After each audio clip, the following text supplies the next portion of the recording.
So I've been making games for about 20 years. I've worked on just about every platform since the Game Boy. And at Other Ocean, we've worked on a lot of games. Probably worked on about 120 games. The guys over here in the Emeryville studio have worked on games with Capcom like Street Fighter. Working with Paramount's been great. We really trust one another. So when we were setting out to do this game and do something a little bit different, they understood it 100%. We chose to go with 2D for War of the Worlds. We could have easily done a 3D side-scrolling game. This game is a love letter from us back to Flashback and Out of This World and Heart of Darkness. These games came out around 1991, and since then, the gaming industry has changed dramatically. Mike has managed to keep a really firm grasp on what made those games great. What gave those games a very distinct look was this method called rotoscoping, where they would actually film live actors against a solid backdrop and do all the moves in the game and then draw over that. In today's gaming world, a lot of people use mocap, a lot of people use a lot of 3D models to do their animation. We felt that that just wasn't enough, so we decided to go ahead with rotoscoping because it's very specific to this style and to this genre. The other reason to go with 2D on a technical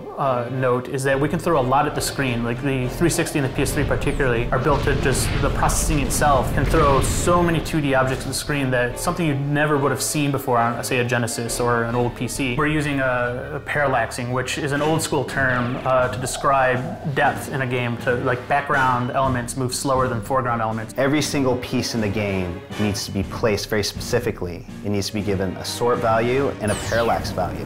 Where in 3D games, you just place them in the scene and the engine does it all for you. And our game has about 250 layers of parallax at our disposal, and a lot of the older games would have about 4, maybe 3.